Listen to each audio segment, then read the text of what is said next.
What is up, guys? We back with another video, man. And today I just felt compelled to talk to my iPhone users, to the people who are just about to jump into content creation and they're going to be using their iPhone, or the people who want to get in and don't know where to start, but they do have an iPhone. I'm here to tell you, just start with your iPhone. You don't have to go out and buy some expensive camera. Start with your iPhone, learn how to do content creation with your iPhone, and then grow from there. So in this video, it's going to be geared more towards the people coming in with the iPhone, man. I want to give you a couple of tools that you can take from this video that can help you on your journey. All right, we're going to talk a little bit about apps that you should get with your iPhone. We'll go over a little bit of gear, and I'll give you guys a couple of examples on how you can use this for content creation. All right, so let's do it. All right, so let's dive into a few pieces of gear that I think that you need to get with your iPhone in order to just get yourself started. Now, again, this is just skimming the top, but this is what I think you need to get yourself started. And number one, you're gonna need something like a little small tripod. This is the one I use by Ulanzi. It's very, very small. I've had it for a very long time, but it does extend and it does have the feet on it. Just keep in mind, you will have to put a phone clip or something on the top in order to put your phone on there, but I'll show you one that I use here in a minute. But that's what, this is the smallest one that I have, and this is the one that I like the most, being that it's very small and compact. So if you're gonna vlog, this will be the one that you will probably wanna go with, and I'll link all this stuff in the description as well. Next, you're gonna have like a medium sized one. So this is like a Joby Gorilla Pod or whatever you wanna call it, but this is just a standard Gorilla Pod. It has no name. Found it on Amazon. It was very, very cheap.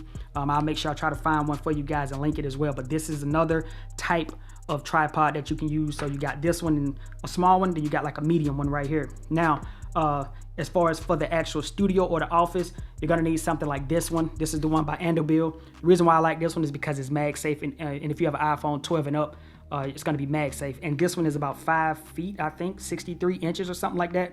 64 inches, I'm not sure, but when you stand this one up, this can take the place of like just a traditional tripod that you would put like your camera on, because you can put your phone in here, and for like talking headshots, this will work perfect for you. All right, so those are just three quick. Oh, and also, I'm sorry, you can even take this off if you want to. So if you was to get this one, you could take it off and interchange it between all of the other tripods that you have as well. So I forgot about that. So that's tripods. Let me move those out of the way.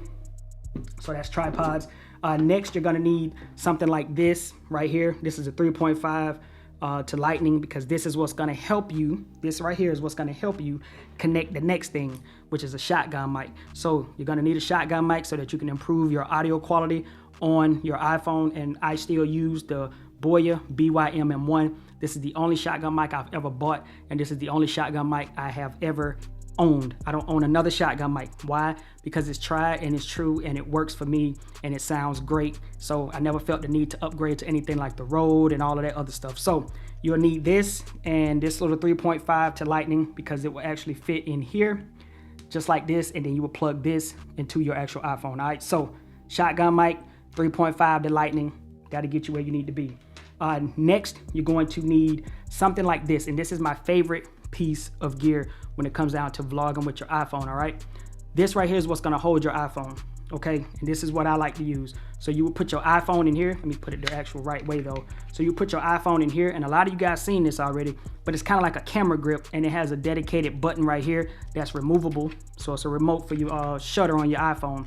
All right, and you can take pictures like this. You can start and stop your video like this, and then on top of that, you can actually sit your shotgun mic on here, whichever way you want to sit your shotgun mic on there, and then you'll be good to go. Not only that, you can then take this, whichever one you have, and you can just screw it into the bottom. You see what I'm saying? So you'll be able to mount it, and you'll be able to vlog with this thing as well. So I feel like getting something like this is the best bang for your buck, because number one, it's very, very, ergonomically pleasing. So you can hold your phone great, and you can just snap pictures like if you was holding a real camera or something.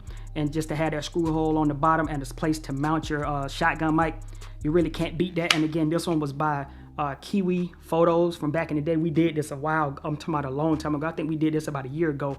And I told you guys that if I liked this one, I would invest in something better. But keep in mind, when you find something that works, man, you don't always have to upgrade. You can always just go with the one that's tried and true. Same battery, still use it. And I use this thing on a day-to-day basis. It always stay connected. I take it everywhere I go. And if I'm out and about and I got my camera bag or anything, this will always be in there, because you never know when you're gonna need it for your iPhone, all right? And then last but not least, well, let's just go ahead and say this. You might need wireless microphones, but keep in mind, if you do get any wireless microphones, These are just some Vegu ones right here. But if you was to get wireless microphones, just know that this 3.5 is what's going to connect to your wireless microphone and go inside of your iPhone. All right, so you got two functions with this. All right, two functions. You can use wireless microphones with this thing, or you can use shotgun microphones with this. So this thing is a necessity, okay?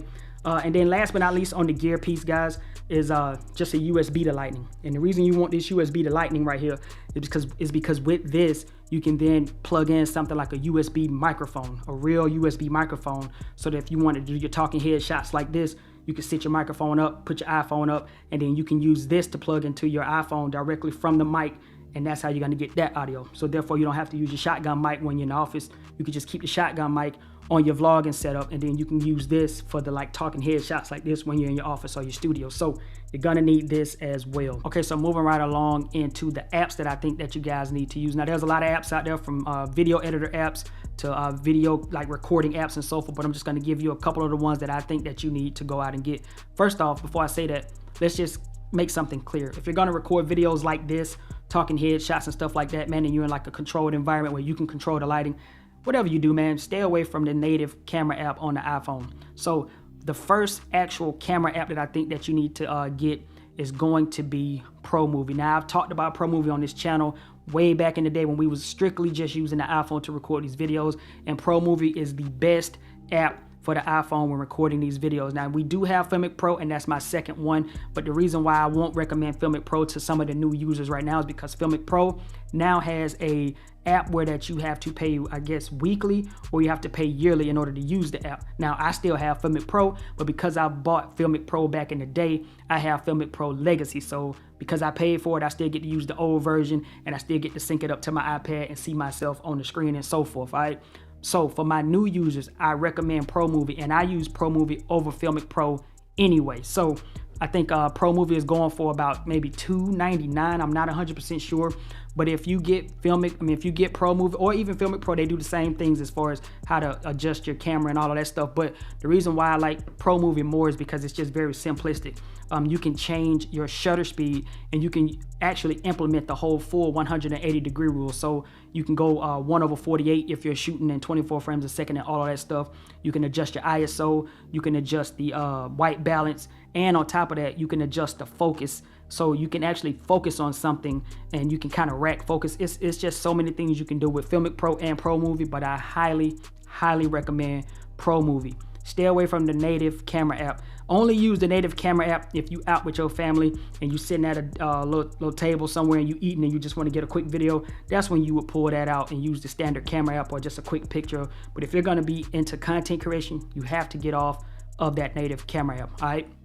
So let's talk a little bit about video editing apps. Number one, we know with the iPhone, you're gonna have iMovie, but I will say iMovie is a great place to start, especially if you have an iPad. It is a great place to start, but I will highly recommend you to just go ahead and pay for it one time and get it over with, and pay for LumaFusion, because you can run LumaFusion on your phone, and if you do get an iPad in the future, you can run it on your iPad, and if you do get a Mac Mini or something in the future, you can run it on the Mac Mini. So go ahead and invest into LumaFusion. It's a great video editing app. It lets you stabilize your footage. It has a lot of different transitions. You can even lightly color grade stuff in there as well. You can do zoom in, zoom out, and it's just it's not over the top hard to learn. It's very simplistic, but it does have a lot of advanced features in it as well. I really do recommend LumaFusion, and that is the current video editor that I use to create every single video on this channel. Now, don't get it twisted. I do have DaVinci Resolve, but I don't have the paid version. I just got the free version, and I haven't invested in Final Cut Pro, which I think I'm still going to end up doing soon.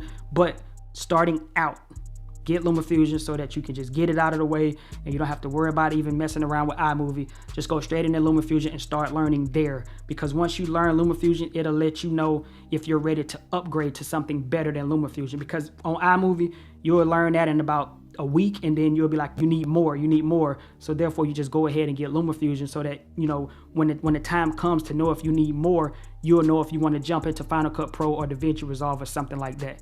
All right, so here's an example of what it could look like for you shooting in a controlled lighting environment. Right now, I'm sitting in my office/studio. I got my lights going. My lights are not turned all the way up, but, you know, pretty decent. I'm using ProMovie to shoot this portion of the video. I'm at 1/48. I think my ISO is all the way to the lowest. I think it's 35. and my white balance is set to about 53.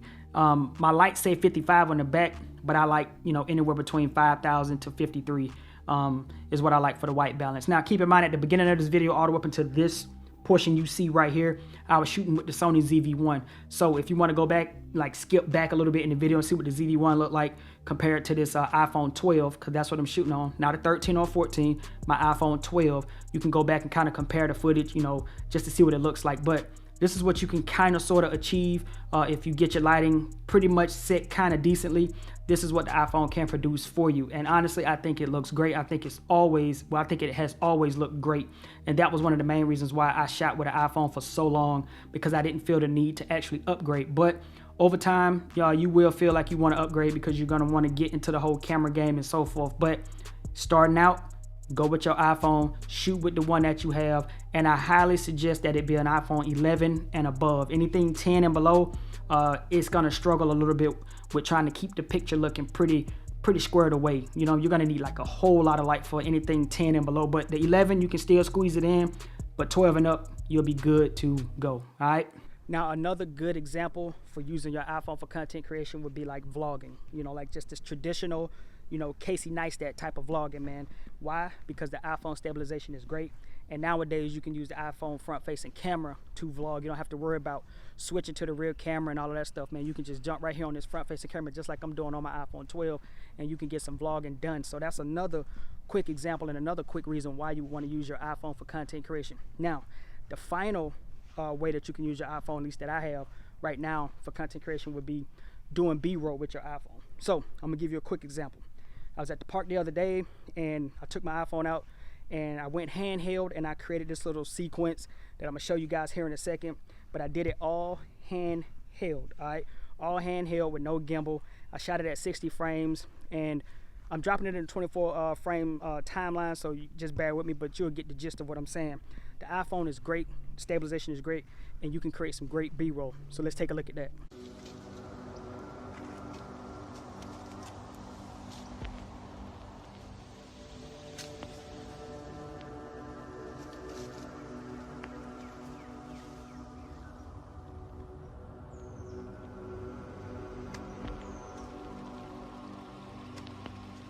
Okay guys, so there you have it, man. We talked a little bit about the iPhone in regards to content creation. We talked about a little bit of gear. We talked about, you know, using it in like a studio environment. We also talked a little bit about vlogging, and we also talked a little bit about like B-roll and stuff like that. So again, do not be afraid to use your iPhone for content creation. If that's all you have, I promise you, you will be okay with using your iPhone for content creation. Now, if you guys found this video to be helpful in some way, don't forget to like, comment, and subscribe. It's been your man Jay, and I'll catch y'all in the next one, all right? Peace.